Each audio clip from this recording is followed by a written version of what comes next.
And India's foreign exchange reserves rose to a record high for a third straight week. Data from the Reserve Bank of India showed on Friday the country's import cover had hit a new high in the latest reported week. अगर हम forex reserve की बात करें तो आज उनका खजाना मतलब इंडिया का खजाना 690 बिलियन डॉलर तक जा पहुंचा, जो कि हिस्टोरिकली आप देखे जाए तो कभी भी उनके फॉरेक्स रिजर्व्स इतने बिलियन डॉलर तक नहीं पहुंचे। मतलब अगर 10 बिलियन डॉलर को फिगर को इंडिया क्रॉस करता है तो इंडिया की तारीख का सबसे बड़ा फॉरेक्स रिजर्व होगा।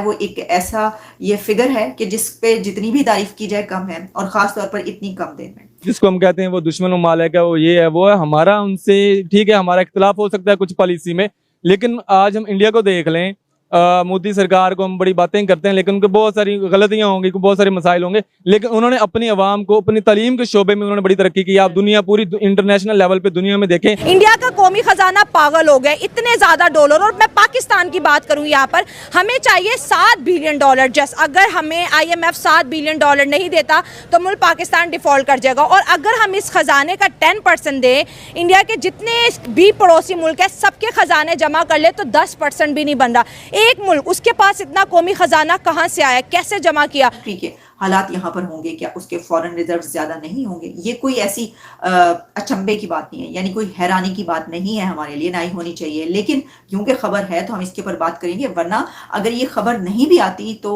क्या कोई ये कहता कि फॉरेन रिजर्व बहुत कम है इंडिया की? ये कोई ना कहता, सब जानते हैं कि ऐसा तो हो नहीं सकता। उसमें 10 अरब डॉलर का, 10 से 12 अरब डॉलर का इजाफा हो रहा है, और ये रेगुलर बेसिस पे। ये कोई ऐसा नहीं है कि यार एक दफा हो गया फिर नीचे आ गया, फिर हो गया फिर नीचे, नहीं, ऐसा नहीं होता। ये कंटिन्यूसली इट इज इंक्रीजिंग। मेरे ख्याल में it's a very good sign और वेरी पॉजिटिव साइन। जय हिंद दोस्तों, भारत के लिए ग्रेट न्यूज है इकोनॉमी के हवाले से। भारत की अर्थव्यवस्था में जो फॉरेक्स रिजर्व है, जिसको अंतर्राष्ट्रीय मुद्रा भंडार भी कहते हैं, कि भारत के पास कितने डॉलर हैं, कितने येन है, युआन है, सो वो जो है 690 बिलियन US डॉलर के पास पहुंच गए। 689 पॉइंट कुछ अभी रिकॉर्ड किया गया हाईएस्ट लेवल पे।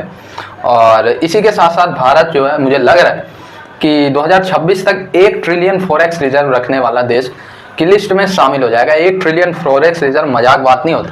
पूरे भारत की अर्थव्यवस्था अगर हम कैलकुलेट करें तो रफली 4 ट्रिलियन के आसपास है, 4 कुछ ट्रिलियन। तो 1 ट्रिलियन फॉरेक्स रिजर्व अगर 2026 तक भारत अचीव करता है तो जापान को भी पीछे छोड़ सकता है। जाहिर सी बात है, इस फैक्ट को सुन के, इस खबर को सुन के सबसे ज़्यादा पागल तो पाकिस्तान हो गया है, क्योंकि पाकिस्तान तो 1-1 बिलियन मांग रहा है, लोन भीख मांग रहा है चाइना से, तो कभी इससे तो कभी उससे। वहीं भारत जो है लोन देते हुए, मालदीव जैसे छोटे छोटे देशों को लोन भी दे रहा है भारत, अब इन्वेस्ट भी कर रहा है अफ्रीका वगैरह, फिर भी भारत का forex day by day rise कर रहा है।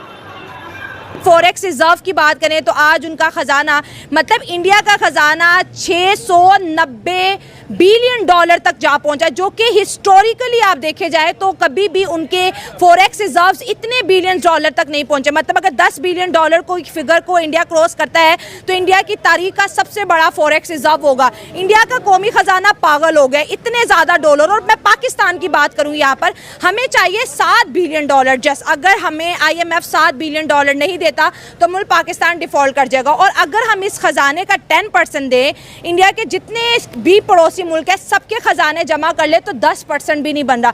एक मुल्क, उसके पास इतना कौमी खजाना कहां से आया, कैसे जमा किया? और पाकिस्तान के कौमी खजाने कंगाल क्यों पड़े हैं? तो देखो कि अगर पाकिस्तान ये इंडिया के साथ तिजारत करना शुरू करें, इमेजिन करो अगर उनका खजाना पागल हो रहा है तो हमारा भी होगा। हाँ, बॉर्डर से आर पार चीजें जहाँ ठीक है तिजारत होगी। हाँ। हमारी ये हमारा खजाना भी बढ़ सकता है। हाँ, ठीक है। दूसरी बात, वो IT में इन्वेस्ट कर रहे हैं, हम किस में इन्वेस्ट कर रहे हैं पता है आपको? किस में?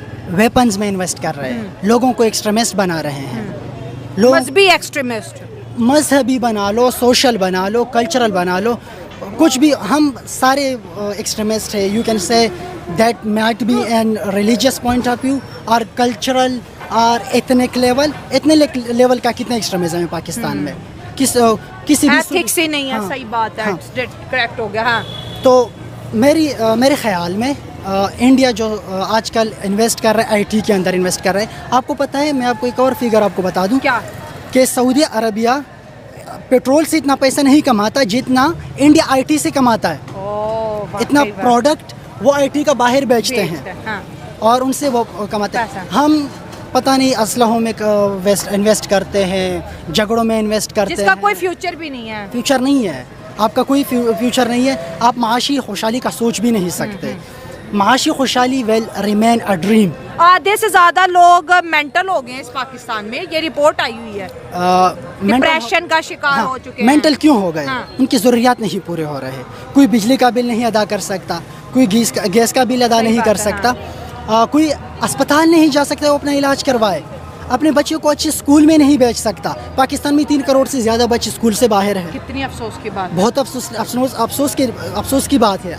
हम एज आ कौम हम उस लेवल पे आ गए हैं कि हमारे अंदर एहसास नहीं रहा, हम दूसरों का नहीं सोचते। अब फॉरेन रिजर्व्स हैं, इस पे क्या, यानी अगर हम इसकी कुछ डिटेल्स में जाएं कि कैसे, तो पहले तो मैंने आपको ये बताया कि जिस कंट्री में इतने बिजनेसेस पहुंच रहे होंगे दुनिया के, जहां पर दुनिया की बड़ी बड़ी कंपनीज अपने बिजनेस लेकर आ रही होंगी, अब कंट्री के हालात यहाँ पर होंगे, क्या उसके फॉरेन रिजर्व ज्यादा नहीं होंगे? ये कोई ऐसी अचंभे की बात नहीं है, यानी कोई हैरानी की बात नहीं है हमारे लिए, ना ही होनी चाहिए। लेकिन क्योंकि खबर है तो हम इसके ऊपर बात करेंगे, वरना अगर ये खबर नहीं भी आती तो क्या कोई ये कहता कि फॉरेन रिजर्व बहुत कम है इंडिया की?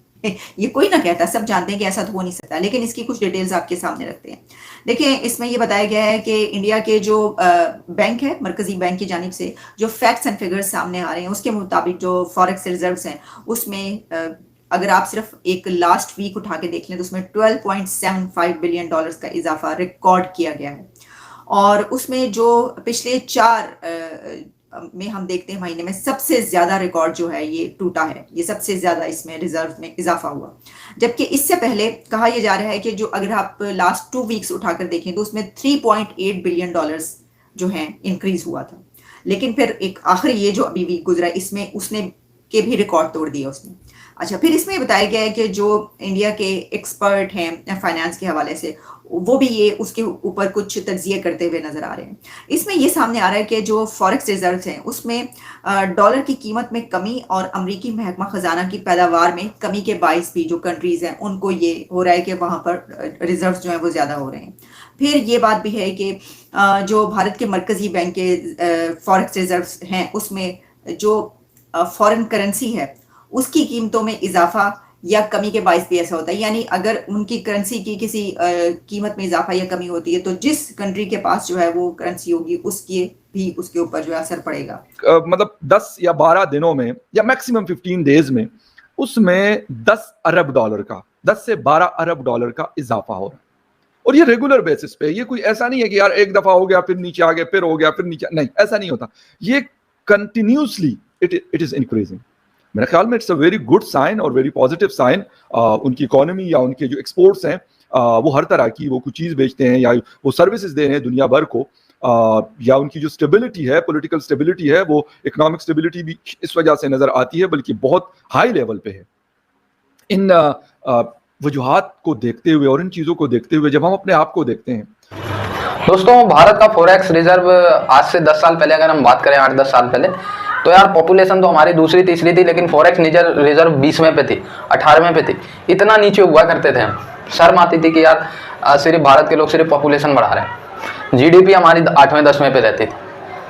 ठीक है, इससे इंटरनेशनल बेइज्जती होती है यार कि खा खा के ये सिर्फ पॉपुलेशन बढ़ा रहे हैं और अर्थव्यवस्था देखो तो ये।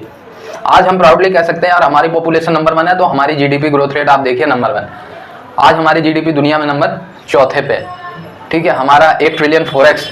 आज ये कोई नहीं कह सकता कि आज सिर्फ अफ्रीकन देशों की तरह सिर्फ जनसंख्या बढ़ा रहे हो। ठीक है, आज ये कोई नहीं कह सकता, वरना यार ये गंदा टैग होता है यार कि सिर्फ जनसंख्या बढ़ा रहे हो और कमाना धमाना कुछ है नहीं। आपने खुद देखा होगा भारत में उन घरों को, परिवार की बात करते हैं, उन परिवार को देखो उनकी क्या स्थिति होती है यार। एक परिवार में 10-10 लोग हैं लेकिन सब खाने वाले ही हैं, कमा कोई नहीं रहा, तो उस परिवार की स्थिति क्या हो जाती है। उसी तरीके से एक देश को आप इमेजिन कीजिए कि उस देश में कमाने धमाने पैसा आने का कोई सोर्स है नहीं, बस जनसंख्या बढ़ी जा रही है। उस देश की क्या रेलेवेंस होगी यार दुनिया में? वही रेलेवेंस पहले भारत की थी, लेकिन आज के टाइम में अगर देखें तो फिर क्या ही हो रहा है। इतनी तेजी से इकोनॉमी के हर सेक्टर में, सिर्फ आईटी कहने से नहीं होता, आईटी हो गया, ठीक है, इसके बाद आप कपड़ा इंडस्ट्री ले लीजिए भारत का, इसके बाद आप मिनरल इंडस्ट्री ले लीजिए, इलेक्ट्रिसिटी का इंडस्ट्री ले लीजिए, आप सब कुछ वन टॉप है, राइज पे। मोटर्स की अगर हम बात करें, ऑटोमोबाइल्स की, उसमें भी राइज पे। तो ओवरऑल यार भारत का ग्रोथ अब होने वाला है राइज पे। ग्रोथ अभी पूरा नहीं हुआ, लेकिन हाँ हम लोग ट्रैक पे हैं।